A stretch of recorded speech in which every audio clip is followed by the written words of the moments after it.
Hey guys, hi, welcome to my next video. This is Abhinav, and on this channel I talk about newcomer advice. I'm personally a newcomer. I came to Canada in 2019. I've been working here, I've been studying here, and all the tips I share on my videos is based on my personal experience. If you're new here, please like and subscribe. I'll be getting videos almost every week, and also hit the notification bell icon and you'll be notified for all the future videos. In this one, let's talk about what to do as soon as you land in Canada. So there are quite a few things when you actually land at the airport. Depending on the time of day, and you'll have different resources available. Let's go through it one by one. The first one on the list is the most important thing, is a study permit. So to study in Canada, you need a study permit. And before coming to Canada, you already have a visa, right? That's a study visa. But to actually study in Canada, a study permit is required. And it's pretty easy. So as soon as you land, you should have an option to apply for a study permit and get it at the airport itself. The officer would ask you for your passport and the visa, your study permit approval that you'll receive when you apply for your visa back home, and CIC would send it to you over your email. So these are the most important things that the officer will ask you at the airport. So once you share all the details, he might also ask you for the address that you're going to or anything, so that he can update it in his records. In case they have to send you a physical mail, they can send it to that address. So once you give them all the papers, they'll give you an actual study permit document, and you should keep it, and that'll be a study permit, and it would have the start date and the end date visible on that as well.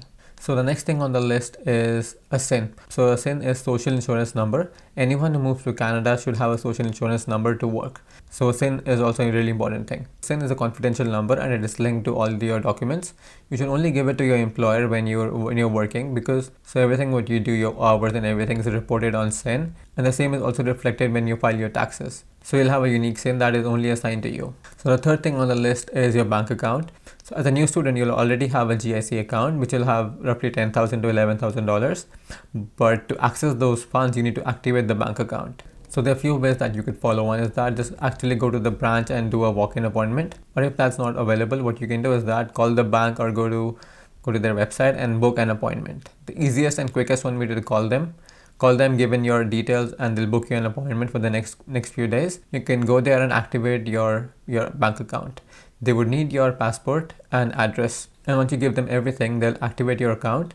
They'll give you a debit card right away, and they'll ask you if you want a credit card or no. I'd recommend getting a credit card, because as soon as you move to Canada, you have to start building your credit history, because everything that you do here is dependent on the credit history. Getting a new phone, getting a house, getting a car, everyone checks your credit history, and getting a credit card is the easiest thing that you can do. So once those three things are done, the next thing would be to get an actual phone plan or a cell phone plan. So it's pretty simple to get a cell phone plan here. You go to any mall and there would be kiosks. I'll put some pictures on screen. You can go there. You can tell them what you need, how much data do you need, and everything. They'll tell you how much you have to pay, and you can get started with it.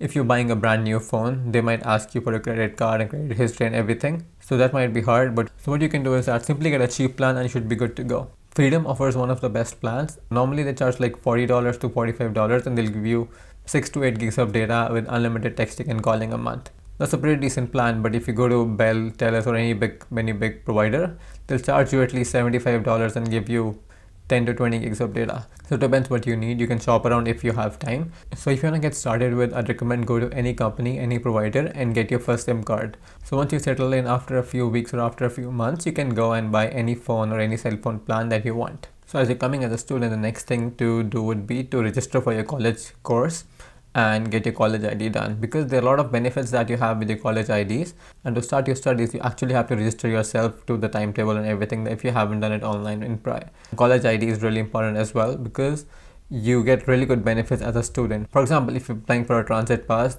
the TTC here in Toronto is cheaper by $30 to $40 a month. They mainly ask you for a college ID and a government issued ID proof. So what you can do is that take your college ID and your passport, and they'll update your details in the records, and going forward you can apply for your student benefits. As we just talked about the transport pass, that is the last thing that I have on the list, is a decent transport pass. And with that, what you can do is that in normal days, you pay a fixed monthly fee, let's say like $100 or $150, and you can ride unlimited in the TTC. That is the transit that we have in Toronto. You can tap anytime, n number of times, and there's no limit. So as a student, as you won't be having a car, TTC would help you a lot.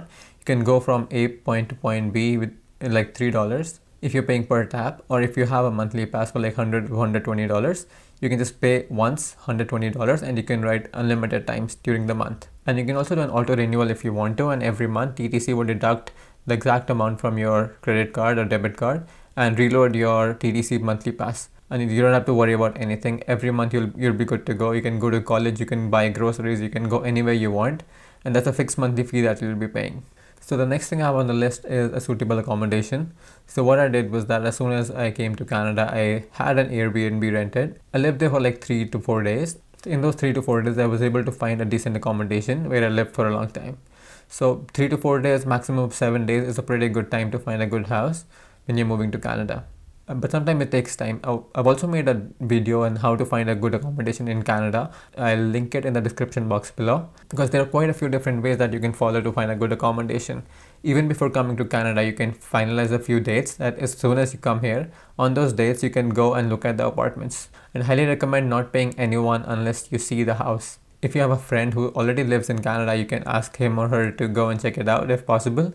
If not, please come here yourself, check it out, and if you like it, only make the payment. When you're new to Canada, there are also a few offers that a lot of different companies offer. For example, there are a lot of benefits that are available only for newcomers. Even CIC offers a few programs for newcomers. I'll put some links in the description, you can check it out. I hope you like my content. Please like and subscribe to my channel. I'll be getting a lot more tips and tricks in the future. Please don't forget to hit the subscribe button and the notification bell icon below, and you'll be notified for all the future videos I'll be bringing. If you have any questions, please feel free to leave a comment below and I'll be happy to answer all the questions that you may have. Also share the video with your friends and family. It helps the channel a lot. See you in the next one.